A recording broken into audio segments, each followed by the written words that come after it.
The following episode is not suitable for those under the age of 13. Viewer discretion and parental guidance is advised. The small town of Evansdale, Iowa, has been a peaceful and remote community since its formal establishment in 1947. It was in this small, close-knit community that young cousins Lyric Cook and Elizabeth Collins were raised. Lyric and Elizabeth often spent time together, whether it was brief playtimes together in their homes or long-winded outside adventures. The girls loved each other dearly and would treasure their time spent together. It would be on one of these outdoor adventures that the unthinkable would happen, and a small community would be turned upside down, shocked and horrified by tragic events that would go on to haunt the residents to this very day. Before we delve into today's case, I'd just like to thank MEYER'S Sleep for sponsoring this video. Now, way back when I first moved into this house, I was in the market for a brand new bed and mattress, and one that I'd always heard stuff about was the mattress from MEYER'S Sleep. Now, knowing me, I did do my research, and I did know that investing in a good mattress would probably be a good idea, but I just never bit the bullet, and I ended up buying a cheap mattress. And let me tell you, that was a big mistake. I ended up having to fork out even more cash for a mattress topper because I was having trouble getting comfy in bed and was experiencing back pains. I actually spoke with my dad about this, and he told me that I should never cheap out on anything that goes between you and the ground. That means the office chair that you sit on all day and the mattress that you will ultimately spend an estimated 33% of your life sleeping in. And sleep health is super important. So when MEYER'S Sleep reached out, I genuinely couldn't have been more excited. They sent me over their MEYER'S Sleep original mattress along with their Divan bed to help make sure I get the sleep I need. And honestly, the reviews are true. It truly is a game changer. The Divan bed itself came in 3 easy to put together parts, which means that putting it all together only took about 20 minutes max. The MEYER'S Divan bed is handmade in the UK and features 2 integrated drawers, which is where I'm currently hiding all the clutter in my bedroom while I film this video. Trust me when I say the drawers are super spacious. The MEYER'S Divan bed comes with a stylish headboard included, which is made from premium fabrics, and the bed as a whole provided superior comfort with extra support for my mattress, which is the MEYER'S Sleep original mattress. I've slept on my mattress now for 3 nights, and it's been some of the best sleep I've had for a long time. This Halo memory foam and ergosol technology, which aids breathability, the technology behind MEYER'S Sleep is here to support you no matter your sleeping position or location. And let me tell you, this mattress feels like a much-needed hug after a long day at work. But what's even better is that the MEYER'S Sleep mattress and the MEYER'S Divan bed is backed by their 200-night risk-free guarantee, meaning that you can sleep easy. And of course, the amazing folk over at MEYER'S Sleep have hooked you up with an exclusive discount. I got you. Use code Joshua to get yourself 50% off plus an exclusive extra discount on top. Use the link at the top of the description or the link in the pinned comment to shop your MEYER'S Sleep products today. Trust me when I say it's worth it, 100% worth it. And if you change your mind, don't forget MEYER'S 200 nights risk-free trial. Thank you again to MEYER'S Sleep for sponsoring this video. It's brands like MEYER'S Sleep that enables this channel to keep going, so please don't hesitate to show them your support. Now, back to the case. Lyric Cook was born to her parents Misty Cook and Dan Morrissey on the 2nd of October 2001. Lyric, like many in the community, loved spending time in nature. She'd play outside in any weather condition, whether it be rain or sunshine. She was also passionate while participating in sports, namely cheerleading, gymnastics, and bowling. Lyric was further enthusiastic about her faith, often bringing her love of outdoors and play into her time spent in worship with her friends and family, whom she loved very loudly and dearly. Lyric's younger cousin Elizabeth Collins was born on the 31st of July 2003 in Waterloo, a town close to Evansdale, which was where they eventually moved to. Her parents, Drew and Heather Collins, were both proud to be her parents. Elizabeth was a bubbly, bright young girl who loved animals of all sorts, especially her dog Gus. Elizabeth loved traveling and exploring, and her family often mentioned treasuring moments with her during movie nights where they would all bundle up on the couch and eat popcorn.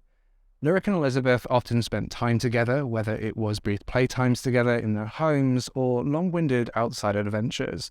The girls loved each other dearly and would treasure their time spent together. It would be on one of these outdoor adventures that the unthinkable would happen, and a small community would be turned upside down, shocked and horrified by a tragic event that would go on to haunt the residents to this very day.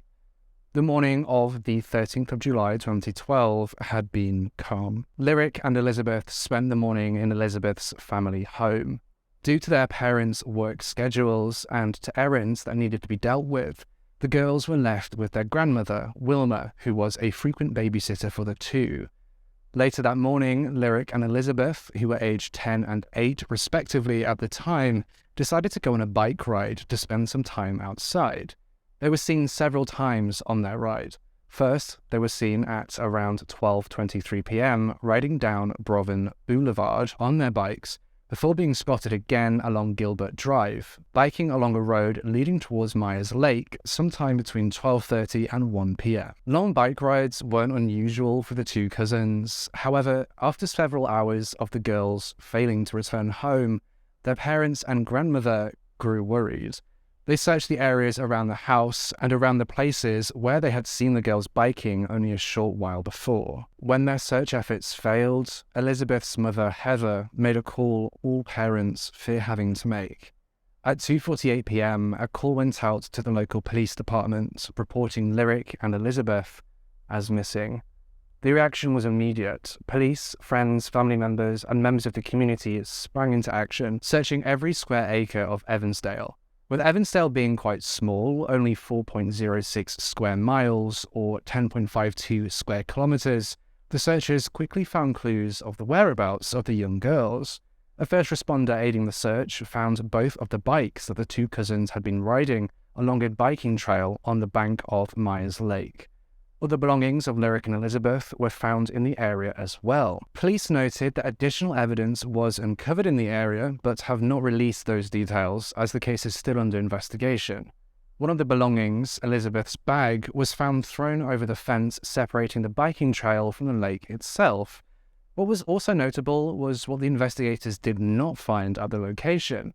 Neither of the girls' shoes were found near the bikes or other belongings.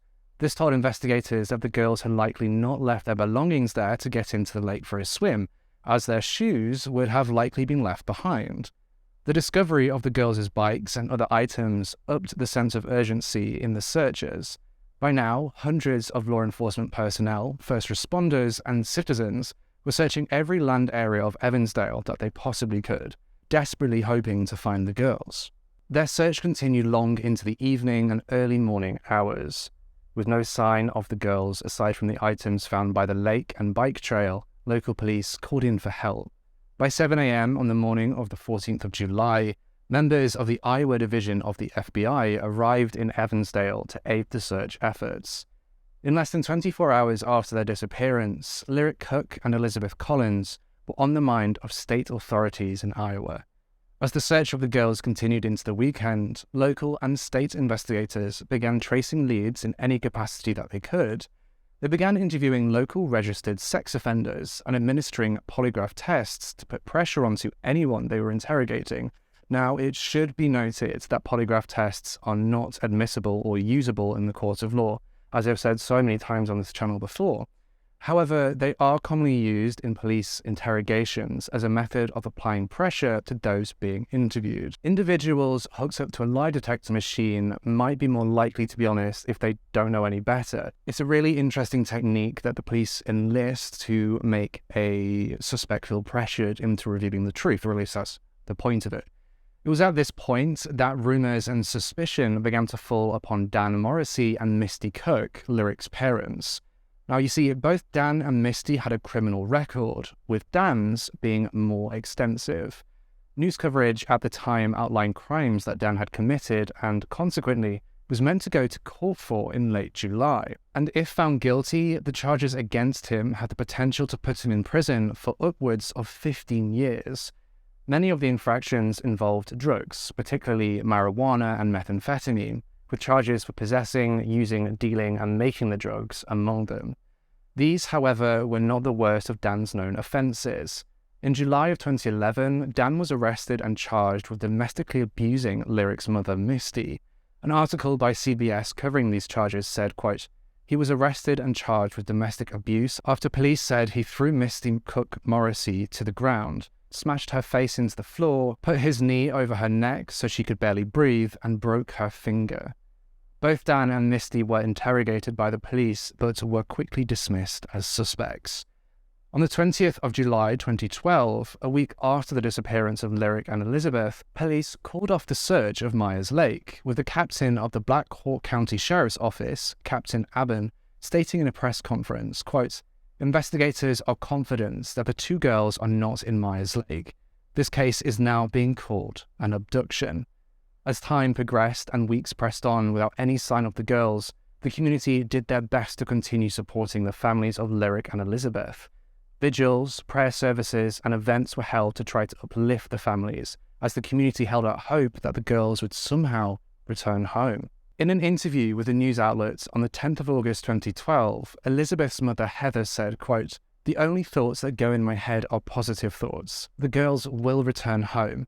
Our time is not necessarily God's time, and we just need to be patient." A letter from the parents of both Lyric and Elizabeth was published by the Waterloo Cedar Falls Courier on the 13th of November, where their parents directly address their potential abductors and plead for their safe return, saying, quote, "We want you to know that we are praying for you to do the right thing." Unfortunately, weeks slowly turned into months. The community and families still held out hope that little Lyric and Elizabeth would somehow find their ways back home. Unfortunately, this hope would be in vain. On the 5th of December 2012, two hunters were wandering the quiet regions of the Seven Bridges Wildlife Area, a former county park in Bremer County, nearly 25 miles or 40 kilometers from Evansdale. Among the foliage of the secluded park, the hunters made a heartbreaking discovery: the remains of two young girls. They made a call at around 12:45 p.m. to local authorities to come and investigate the scene. The local investigators knew in their guts upon arrival who they believed the remains to belong to, and notified the Black Hawk's Sheriff's Department of the recovery, so the two departments would be able to collaborate easily if their theory was correct. DNA evidence from the recovered remains was sent to the State Medical Examiner's Office in Ankeny to determine for sure if the remains were the two missing cousins from Evansdale. In the meantime, the investigation into those who might be in the area began. The following day, Captain Aben held a press conference announcing that they were awaiting confirmation from the State Medical Examiner's Office on the identity of the two individuals, but felt certain the remains were that of Lyric Cook and Elizabeth Collins. The confirmation that the investigators, families, and community of Evansdale were all anticipating came to them on the 10th of December. The remains found in the Seven Bridges Wildlife Area were indeed those of 10-year-old Lyric Cook and 8-year-old Elizabeth Collins.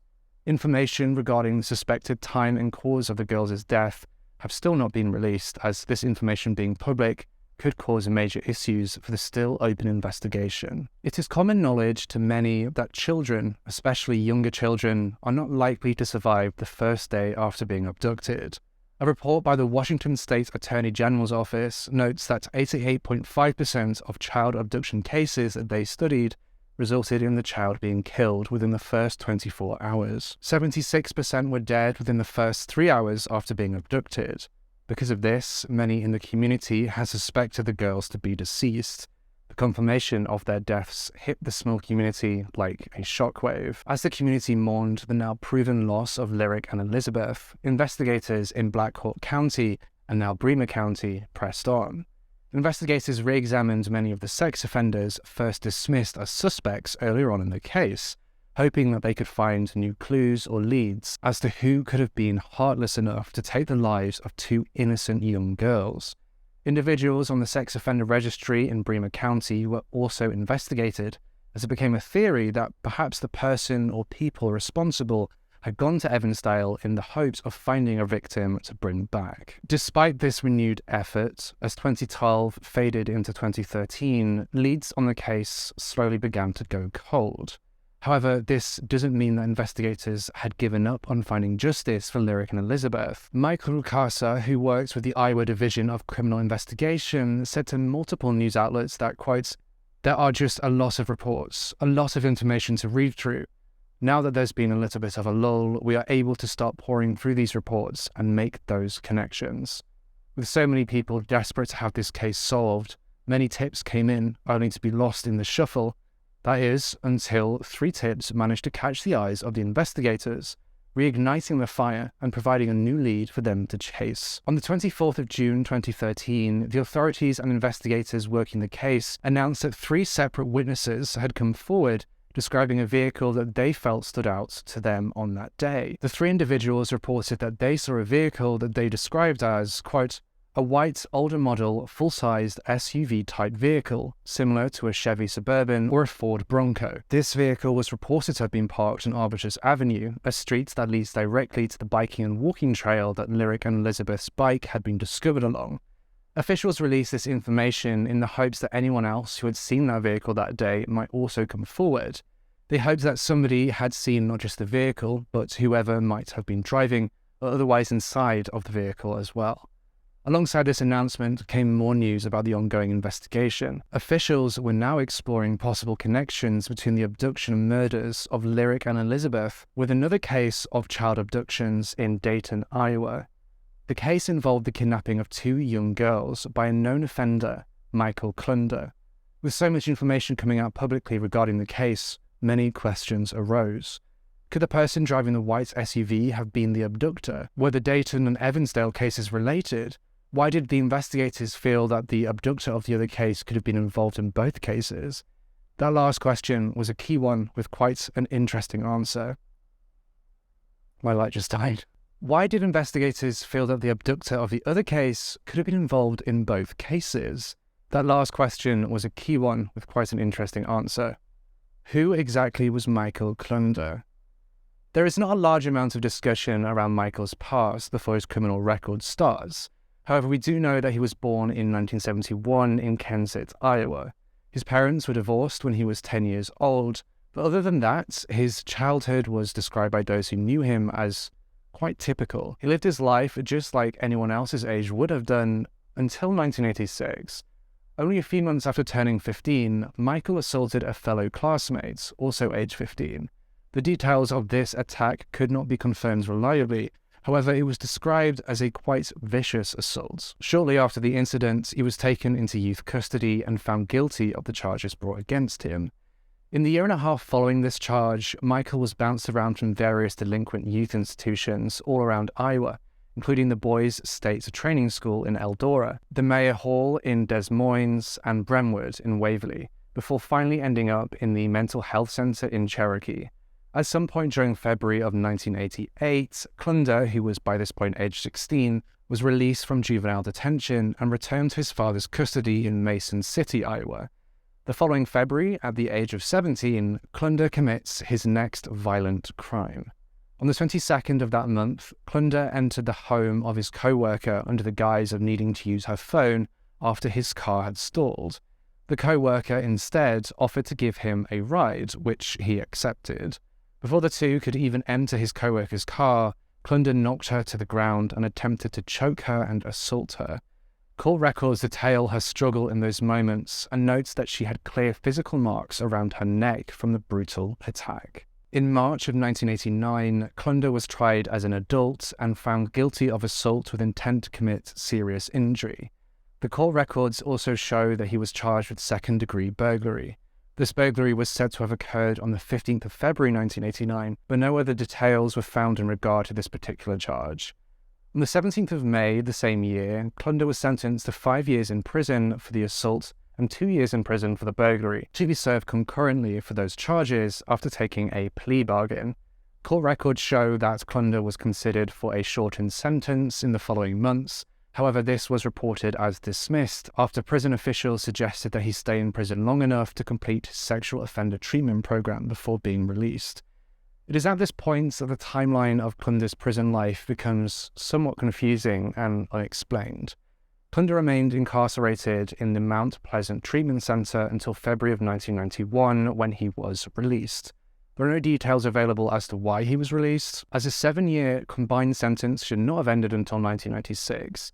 It might have something to do with the sex offender treatment program mentioned before, but there's no clear explanation that could be confirmed. What can be confirmed is that as of December 1991, Klondo was living in Charles City, Iowa. He found a job at a recycling center and all was going well until the morning of the 16th of December when he lost that job. Later that day, mere hours after Klondo had been fired from his job, 2 3-year-old little girls are taken from the front yard of a daycare in Charles City. They were found later the same day in a garbage bin in Worth County, around 50 miles from where they were taken in Charles City. One of the 2 girls was mostly unharmed. Unfortunately, this was not the case for the other girl, a toddler. The other little girl was found quite injured, with physical signs of brutal strangulation, so much to the point that there was a very serious worry over whether or not she would recover. She ultimately did recover, but was left with unimaginable trauma from the incident. Klondo immediately became the main suspect and was questioned. He complied at first, but quickly became uncooperative and fled the city after the interrogation, not to be seen again until he's located on the 24th of December in Houston, Texas. On the 3rd of January 1992, Klondo was returned to Iowa under police custody. The following day, his bail was set to $1 million in the Floyd County District Court to ensure he could not flee once again. Investigations around Klondo, as well as news coverage, ramped up until a breakthrough was announced. On the 10th of January, it was made public that Klondo was a suspect in yet another case, the assault of a 21-year-old woman in Rudd County, Iowa. This assault took place on the 15th of December, the year prior, one day before the kidnapping of the 2 3-year-old girls in Charles City. Klondo had been driving down Highway 18 in the early morning hours when he spotted her car and flashed his headlights at her, convincing her to stop. When she did, he lied to her, claiming she had a broken taillight and urged her to get out of the vehicle and check for herself. When she did, Klondo assaulted her and forced her into his car before taking off down the highway. The woman managed to get the attention of other cars on the road, flailing and screaming for help, and this scared Klondo. He decided to push her out of a still-moving car to distract the now interested drivers and escaped, only to be recognized later.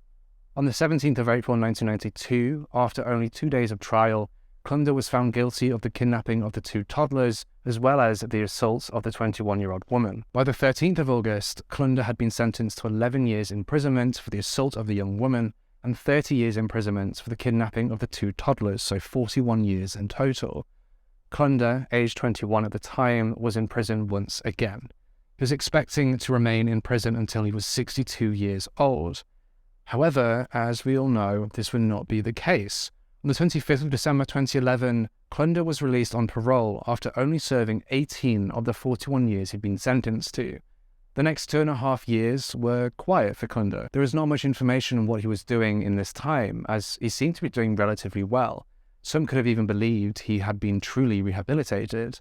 But again, we have the advantage of hindsight. On the 12th of May 2013, Klondo was driving when he saw 15-year-old Kathleen Shepard and her 12-year-old friend, who will remain unnamed in this coverage. The 2 were walking home from the bus stop after school when Klondo noticed them. He pulled over and spoke to the girls, offering them summer jobs mowing his lawn. When the girls said they weren't sure if their parents would allow it, Klondo offered to drive them home to get their parents' permission.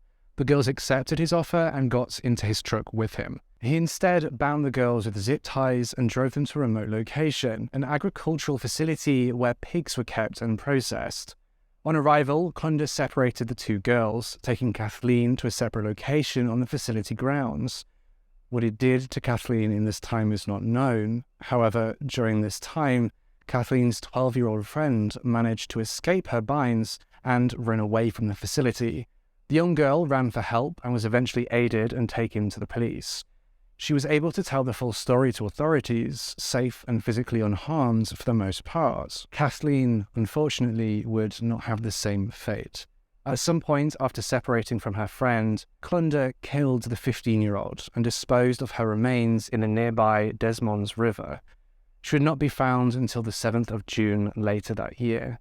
Her cause of death was determined to be sharp and blunt force trauma injuries. Klondo would not live to see Kathleen's remains found, however. On the 20th of May, the same day he'd taken Kathleen and her friend from the side of the road, he was found dead in his truck at around 8 p.m. Michael Klondo had committed suicide. At the age of 42, Klondo had committed his last egregious act and ended his life, a life filled with violence. When investigators were made aware of Klondo's actions in 2013 and the years prior, he became a large focus for the investigation around Lyric and Elizabeth's deaths as well. As mentioned before, he'd already taken 2 children at the same time before, with the case resulting in the children being found several miles away from where they were taken from. These connections were interesting to investigators, as those factors were present in Lyric and Elizabeth's deaths as well. The news broke that he was being investigated as a potential suspect for the case, and the sentiment throughout the community wasn't one of shock. Many had suspected that there could be a link as soon as the news broke about Kathleen and her young friend's abductions. Though on the surface, this might have been an open and shut answer to the case that everybody had been looking for, it simply wasn't. In 2014, it would come to light that both investigations, and more importantly, forensic investigations, showed that, to everyone's disbelief, Michael Klondo was not involved with the abduction of Lyric and Elizabeth. With Klondo no longer a suspect, information on the case began to slow. Later in 2014, during the second annual Memorial Bike and Drive Race, an event to bring attention to Lyric and Elizabeth's case as well as other missing children's cases, Director of Safety Services in Waterloo County gave a very direct warning to the perpetrator of the 2 young cousins' case via KWWL's newscast. Quote, "We're coming for you. We're going to find you, and we're going to come get you." With the years creeping by, all updates on Lyric and Elizabeth's case came to a stop. There were no major breakthroughs or updates throughout the rest of 2014, nor the early half of 2015. No official word on the progress of the case would be heard until August of 2015. On the 22nd, the police held a press conference, releasing a full profile of the perpetrator of the crime, which had been provided to them by the FBI's Behavioral Analysis Unit. The whole profile, which was shared by the Waterloo Cedar Falls Courier, describes the person as potentially displaying the following traits. The offender is familiar with both Myers Lake, Angels Park in Evansdale, and Seven Bridges Wildlife Area in Bremer County. The suspect chose Seven Bridges because he or she was familiar with the area and knew it was secluded. The offender blends in with, and may be part of, the Evandales, Bremer, and surrounding communities. The suspects likely used, quote, quiet coercion to gain the girls' compliance into leaving Myers Lake, using a ruse or threats of violence, and that other possible characteristics include: the suspect may have been experiencing stress related to legal troubles, spousal problems, employment difficulties, financial strain, or mental health issues in July 2012. Suspects may avoid discussing the case or showing interest in the matter, but is likely following developments in the media. The offender may have attempted to abduct children or adults in the past. Following the disappearance, the suspect may have altered his, her, or their physical appearance, such as changing hairstyle and facial hair. The offender's vehicle may also have been altered with a new paint job or reupholstery. Alongside this, a $175,000 reward was offered to anyone who could provide information leading to the arrest of the person who took Lyric and Elizabeth. $150,000 of which was raised by the community of Evansdale through fundraising and donations. At this point, investigators were focusing on people who might have been very familiar with the Seven Bridges Wildlife Area, the park which Lyric and Elizabeth's remains were discovered. Police urged those in the community with knowledge of the area, or who visit the area often, to come forward and speak to the police so that they could help aid the investigation. Though they already had a list of those who they knew frequented the area, they hoped that many of them would come forward on their own. Even if those who came forward didn't have the information investigators were looking for, they hoped they could eliminate them as suspects to help narrow down their list of individuals of interest.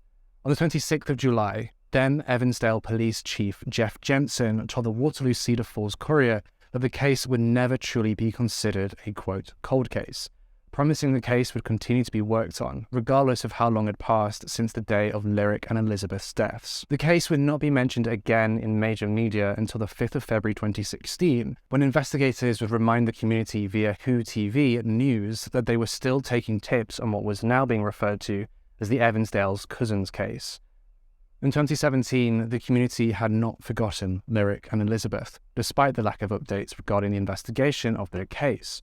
Community leaders began to plan a, quote, child safety day for the community, a day where child safety and abduction prevention methods could be discussed in depth. Parents were also urged to create code words with their children. These code words would only be known by the child and their parents, so children could be discouraged to get in the car with or generally interact with adults who couldn't tell them their chosen code word. These words would only be told to other trusted adults in case of emergency, such as picking the child up from school when their parents were unavailable. Another memorial ride and drive was also organized this year, another reminder that Lyric and Elizabeth were still on the minds of more than just their family members. On the 27th of July, investigators revealed that they'd interviewed over 1,000 people up to that date in the investigation of Lyric and Elizabeth's deaths. They also revealed that over 300 of those individuals alone were sex offenders, noting that a new lead was being followed regarding a sex offender living in Ankeny.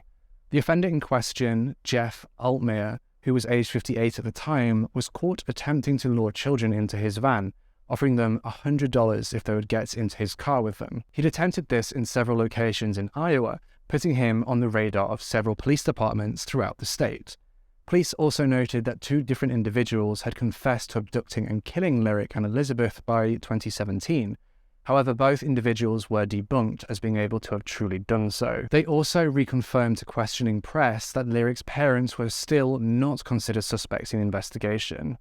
After July of 2017, all major updates on the case of Lyric and Elizabeth's deaths had stopped. There were no real discussions around the case in media or by investigators until this year, 2022. On the 13th of July 2022, an investigator working the still open case assured a local news agency, the Des Moines Register, that the case is still being actively investigated as much as it possibly can be. Though a decade has passed since Lyric and Elizabeth were kidnapped and murdered, the case remains open and investigated.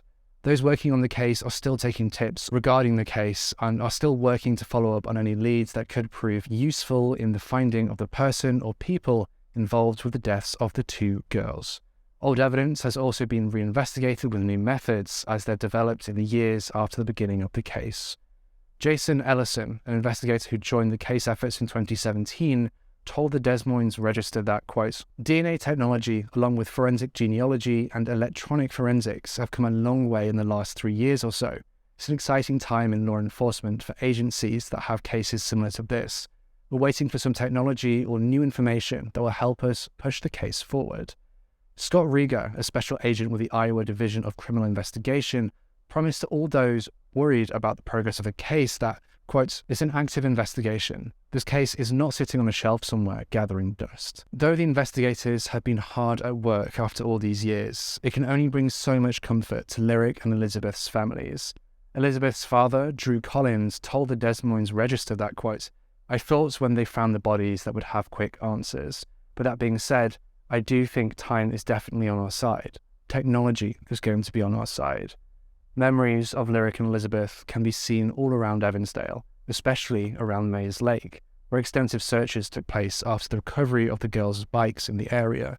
Murals of the girls and of angel wings can be found throughout the new park area. On the 6th of February back in 2013, the park and trail near Meyer's Lake was renamed Angels Park to honor Lyric and Elizabeth and keep their names in the minds and hearts of those in the community.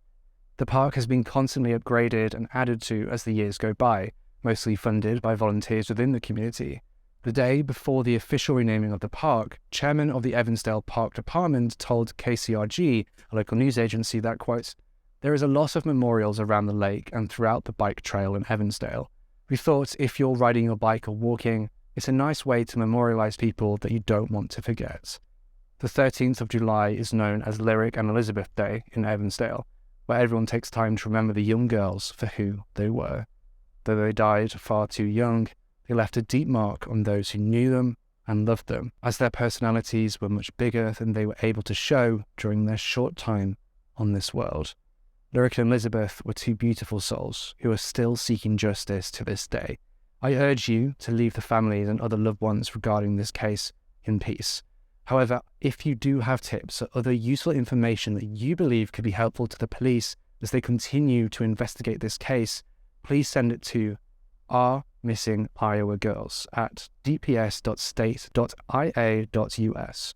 If you do send tips or information, please be sure that it is accurate and helpful, as to not misuse or waste the time of the investigators who are still very invested in bringing justice to these two little girls and getting that person or the people behind the disappearance and subsequent death of Lyric Cook and Elizabeth Collins.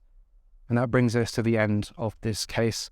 Thank you so much again to Emma Sleep for sponsoring this episode. Be sure to grab your exclusive discount using the link at the top of the description or in the pinned comments. Make sure to subscribe to this channel and hit that bell icon so you can be notified every single time I post a brand new true crime video just like this one. And with all that being said, I'll see you in the next case.